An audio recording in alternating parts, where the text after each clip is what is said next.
So, welcome everyone to the Creative Real Estate Agent, the place to get ideas on how to supercharge your real estate business by using your creativity. I am your host, Anastasia Forrest. Today, I've got Jamie Parker here with me. Jamie Parker is an Icon Agent with EXP Realty. He works in Georgia, northeast of Atlanta, I believe.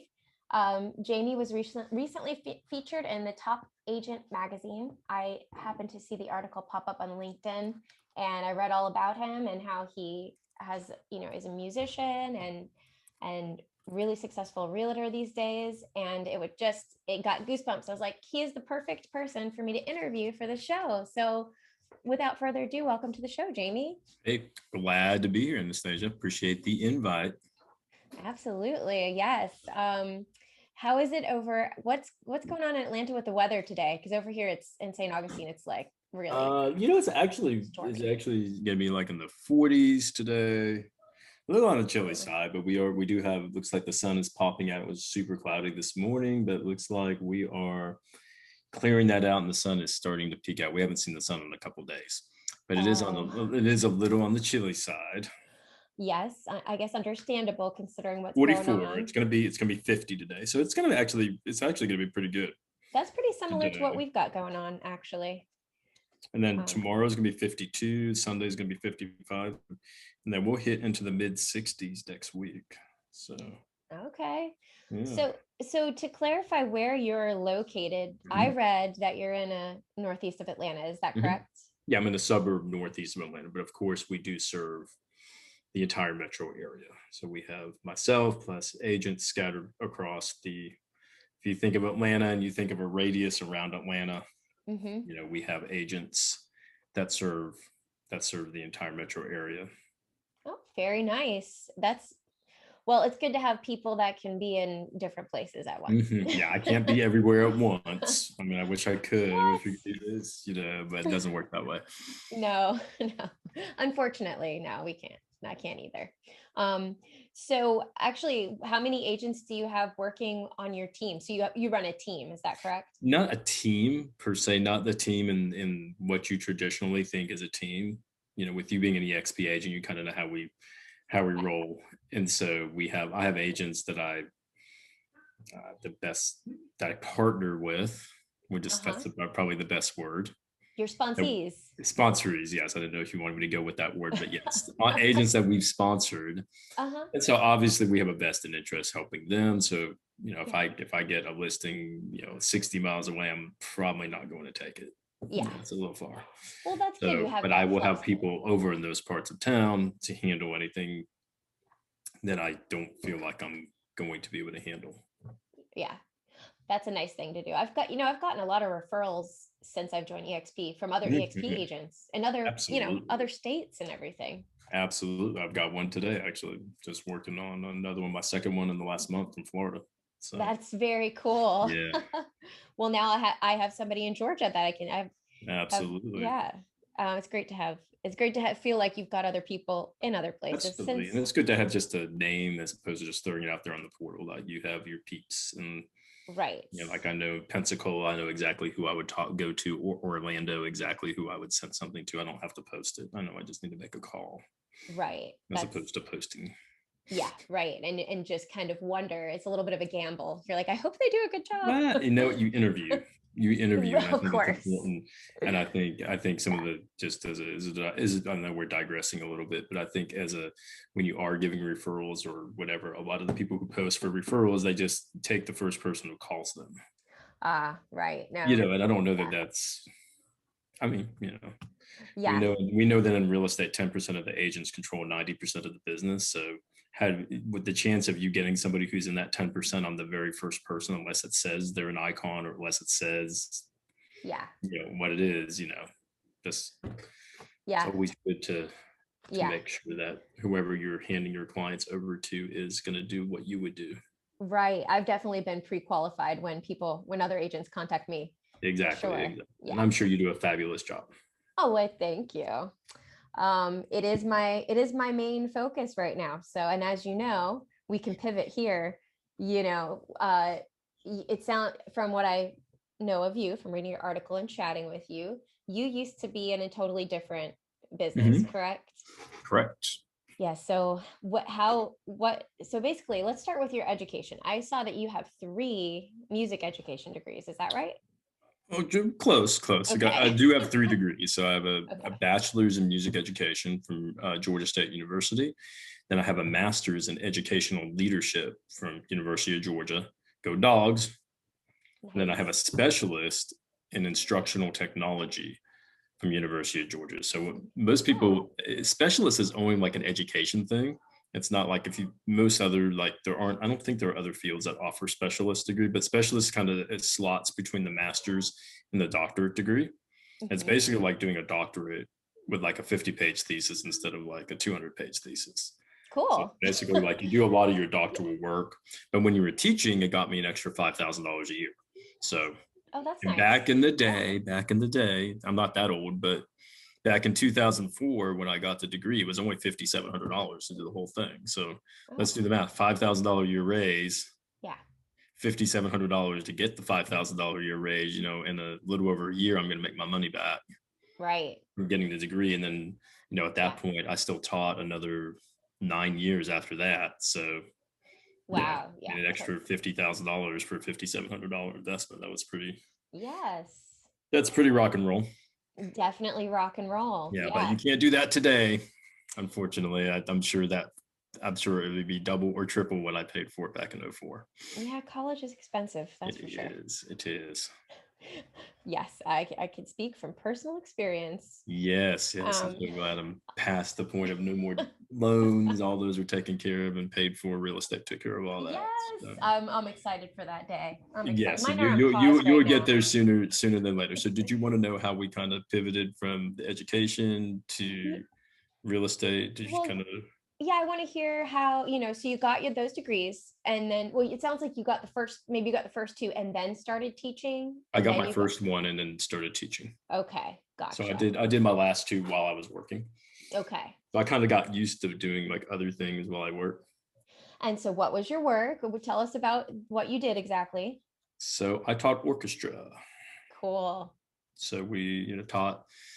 I had at one point I had over 300 kids I was teaching, and I had actually another orchestra director. We grew the program so big that we actually needed 2 of us because we would have as many 60 kids in a class at the same time. Wow. So yeah, we would tune them, and and then we would do concerts. This is all pre-COVID when you could still do all that stuff. Yeah, of course. Um, so yeah, I taught orchestra for 10 years, Hmm. then used that technology degree I told you about and became a technology coordinator for an elementary school. Terrible career move there. That was the worst 2 years of my life. I absolutely hated it. And then Oh, yeah, just no, was that music involved in it that at was all? no. It was just helping teachers Yeah. implement technology. So you're sort of a de facto administrator as well, Yeah. which plays into my master's degree. But Right. it depends on who's running the school, and I won't even go there. That's Okay. a that's a Yeah. so did that, then actually switched back to music after 2 years and did general music at the elementary school for the other 3 years at that school, and then 1 year at another school, which is where I ended up. And then that year at my last stop, I sold 23 houses while I had my full-time job. Oh boy. You mean So in the yeah, I was year? making That's double in real estate what I was doing, working the full-time job. And then yeah.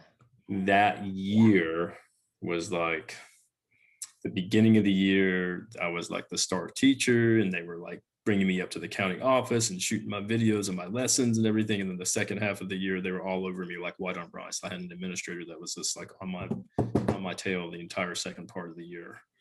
And I was just like, you know what? I don't need this stress. And at that point I just had to it's starting to affect my health and my mental well-being, Yeah. being there. And so I was just like, you know what? I'm just gonna say this is it. Well, there's a time for everything, definitely a It is. season for It everything. is. It is. So Yeah. that's how it kind of happened. So, but I got into real estate because when I bought my house, Mhm. the house before this one would be bought in 2005, and then my real estate agent, he happened to be a Remax agent, and he was talking about starting his own company, and so he actually had kind of put it out there that we would be good at real estate agents and Oh, if we were interested. And then I saw that he made how much money he made off of my transaction. I'm like, dude, I got to work for 3 months to make what you made. And and all you did was drive me around. Of course, I know now that I'm in it, I know there's a whole lot more to it than just that. But not knowing anything, that was my thought. Man, you just made $10,000 and it takes me 3 months to make $10,000. yeah. What's, and all you did was like, how we get in a house. Hmm. So I was like, well, if he could do it, I can do it. Yeah. 3 college degrees. Like I could probably Yeah, if he learn could how do to it, I do could do this. it. So that's Yeah. exactly what I did. I got my license in February of 2007, Hmm. right? 6 months Oh, before everything went fun haywire. timing. Fun. Yeah, and Yeah. did my first transaction of June of that year with a friend, and just kind of went from there. Hey, if you can Only make it did through one that my first. time. I think I only did one my first year, Uh-huh. and then from that point, that following January, then I helped another friend who referred me to another friend who referred me to another friend who referred me to another friend. So Yes. all Oh teachers at my gosh. school. So I just Oh, really good. my first Yeah. four out of my first five transactions were all teachers. And what's really funny is the very first transaction I ever did. I still talk to them. I actually was just talking to them this morning. My very first transaction, number one. Uh-huh. They're still in the same house. They haven't sold their house yet. And now I'm helping his wife get her license. Oh, wow. So it was crazy because he was asking me a question. He sent me like something she was studying this morning, I guess doing a practice test. Uh-huh. And he sent me a screenshot of the test. He's like, what is the answer to this question? So we were just kind of going over, I think it's this. And then I'd explain to him Uh-huh. why is that and all that stuff. But yeah, we still talk. That was transaction number 1, 14 years ago. And I'm still talking to them. Wow. That's so, that's so important to keep in touch with your sphere. It is. It's huge, It is. especially today when, it's a big buzz topic right now, the whole Zillow acquisition of Showing Time and basically the importance of generating our own leads and getting referrals and Right, building our sphere is very, very important. So for sure. sounds like that's probably your primary source of business is your. Yeah, I think it's a little bit of everything. Mhm. When you look down at it, you have your sphere of influence, you have your database, but then I'm not gonna lie, I do get 4 or 5 closings last year from Zillow, several from Homelight, Yeah. so I'm I'll take those give me closings. And Yeah. in Atlanta, Zillow doesn't charge you. No So in way. Atlanta, Zillow's a referral based like Homelight. So Oh. I don't pay for the leads, but you do give a 35% referral fee. It's a little bit more than the other services for the referral fee. But Uh-huh. again, I was paying a monthly fee to Zillow 2 years ago. Now I don't have to pay a monthly fee. Now I just pay them. Yeah. I heard it. would personally rather pay the monthly fee because the last year I paid the monthly fee, I did 9 transactions through Zillow. Yeah. Closed. And Okay. when you consider the worth monthly it fee versus the financially, I 35 guess. versus the 35% referral fee versus the monthly fee, I would much Yeah. rather pay the monthly fee. No, I heard they're going in the direction of that referral fee in general. Well, they'll make more money. Yeah, they will. I mean, that's when they do close, but the problem is you've got to close. They're not giving, Yeah. they're not giving anyway. So Well, I want to go back to the music a little bit. I didn't tell you this, but I actually went to music school as well. okay. I went to FSU and I studied music therapy. Oh wow. Well, Hence the yeah. student loan debt that we yes. Yeah. Yes. And I worked as a music teacher teaching private lessons, and also was working with people with special needs as well and facilitating music sessions for them. So I did the music thing for a while as well. But I'm wondering, so now that I'm in real estate, obviously you can't leave behind a huge part of you, and music was very important to you. Obviously you chose to study it in college. But for me, I definitely try to find ways to integrate it. And from your branding, I can see that you're doing things like that too. Like you call yourself the Rockin' Real Estate Agent. Taking away your real estate blues one house at a time. Oh, I like that. I didn't see that. That's a good tagline. That's great. I also saw like at the bottom of your emails, you have a link to a YouTube video of you playing saxophone and the music notes. Do you find that branding yourself using something that's personal to you, that you're enthusiastic about, helps attract the clients to you that you enjoy working with and that you feel like you're a good fit for? Yeah. I mean, I think you got to be careful. Like So when I first started, I actually had a picture of myself playing saxophone on my side. But Uh-huh. then when I gave the card, I had my cards with that, so it was super unique. But at the same time, sometimes you give your card out, oh, you're a musician, you're not a real estate agent. I mean, so it was like, Yeah. because that's, pictures say 1,000 words, right?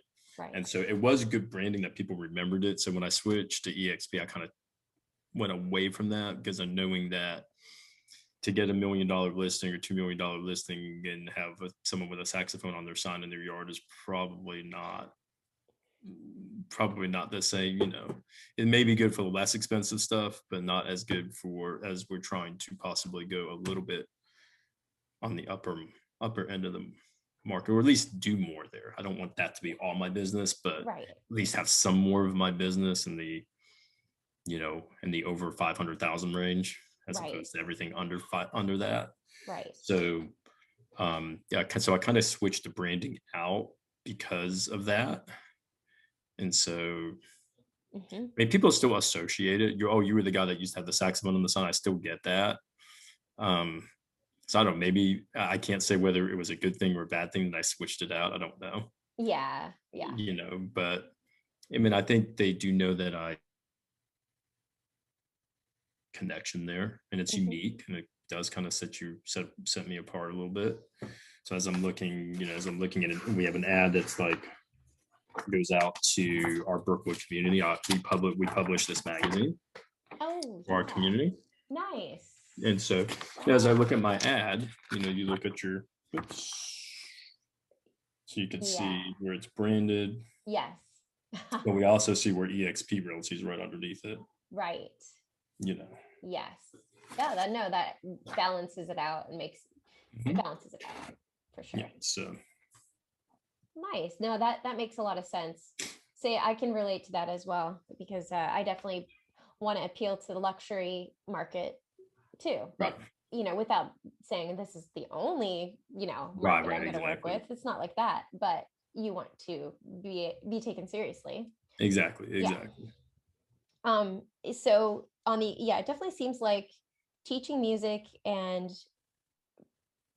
practicing real estate and leading other agents seem like different career paths, but is there some crossover that you found with the skills that you picked up as a music teacher that you're using in real estate? Well, yeah, I think the all the training, to be a musician, takes a lot of discipline. Mm-hmm. And it takes a lot of hard work. Yeah. And so I think that work ethic definitely transfers over into real estate. You can't all those hours in the practice room practicing for concerto competitions and all this stuff. It takes a lot of focus and takes a lot of dedication.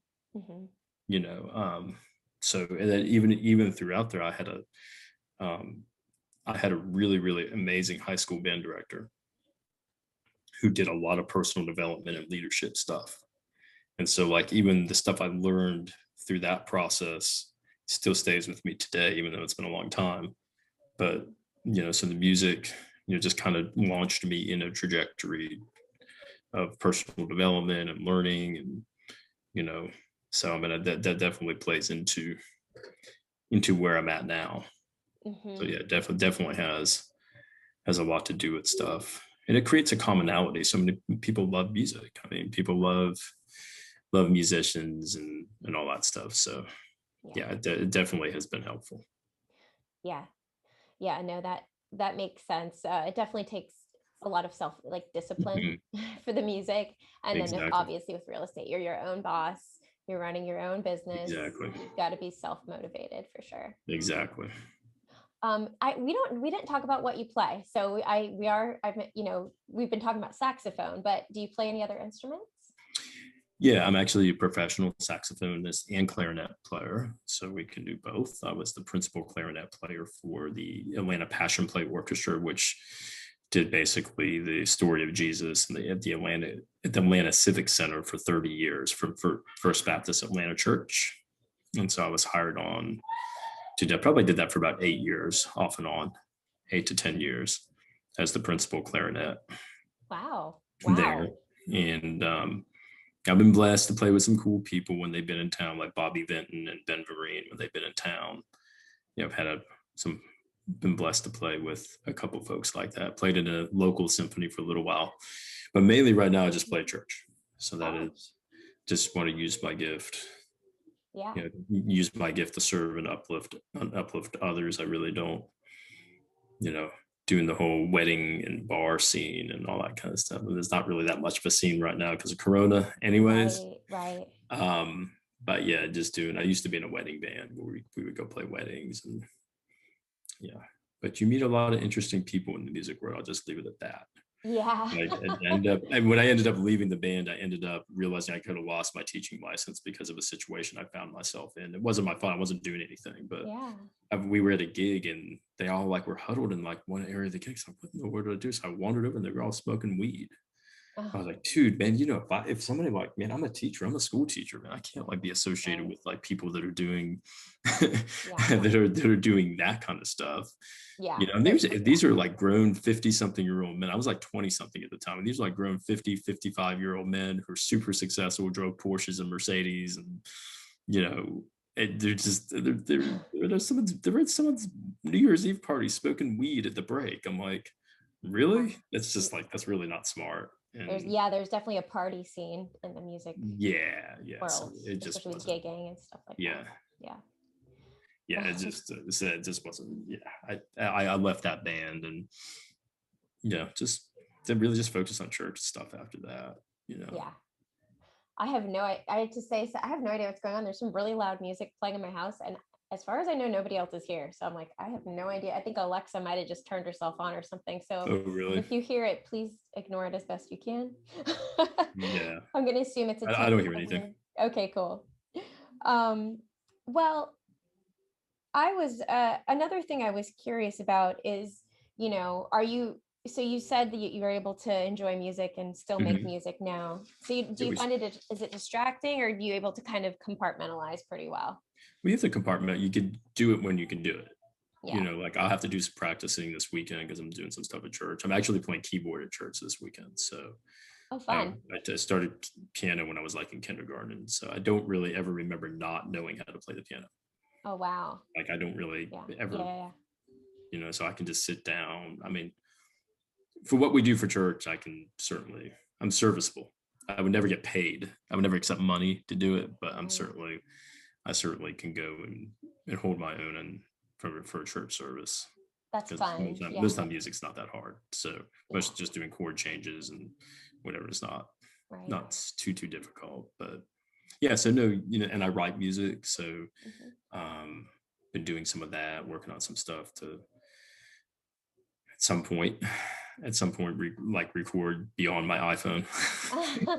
Voice memos, it's all right here, but whenever I get an idea, I'm just like voice memos. Yes, voice memo. That's exactly what it is. So I just do some stuff like that. But and I mean, it's like and I got a girlfriend now, so that was part of the whole when I asked her to be my girlfriend, I sang her a song, sat down at the piano and sang for her, so Oh yeah, very sweet. It is, but we are still, so how we use music, I actually have used real estate, and I actually own a music store. Oh, okay. This past March, we bought a music store that was one of my clients' stores. Sweet. And so it's called Atlanta Strings, and we rent out violins, violas, cellos, and basses. We rent them out, we sell them, we fix them. Cool. That business has been there for 27 years. And so I own it. However, I do not run it. Yeah, that'll be a lot to do. Yes, no, I'm the owner, and we have two full-time staff members and two part-timers. Okay. We have 2 1099 employees and then 2 W-2 employees that run the business. And so they just make sure. And I just go in there like once a week. We do a staff meeting once a week. Just have a meeting of the minds, make sure we're all on the same page with stuff for about an hour, and then I'm back to real estate mode. Yeah. And doing all that. So, real estate keeps you very busy, especially if you're a top 5% agent. My goodness, you must have a lot going on. Yeah, always. There's always a lot going on for sure. What does top 5% mean exactly? Does that mean out of all EXP agents? So and it may even be more than that. I don't know. It just means that I mean, so we have, I don't know, 45,000. I don't know, we're adding so many agents, so we're close to 50,000 agents now. I don't know. That's probably getting accurate. I don't know with the exact number, but it seems like we're adding about 1,000 a week. So Yeah. we've got to be getting pretty close to that. So, out of 50,000 agents, 10% would be your top 5,000 agents. 5% would be your top 2,500 agents. And so I don't even know where I rank beyond that. That's a ballpark being in the top 5%, but Hey, it sounds your good. icons are, Yes. yeah, I don't know that there's actually 2,500 icons. I bet you I think there's less. Because back when I iconed early in the year, I thought there were like 1,400 icons. So it's probably more like the top 2 or 3%. Okay. But yeah, so it just means your level of production. Yes. I did 62 homes last year and 17 million in sales. Nice. So that'll get you there.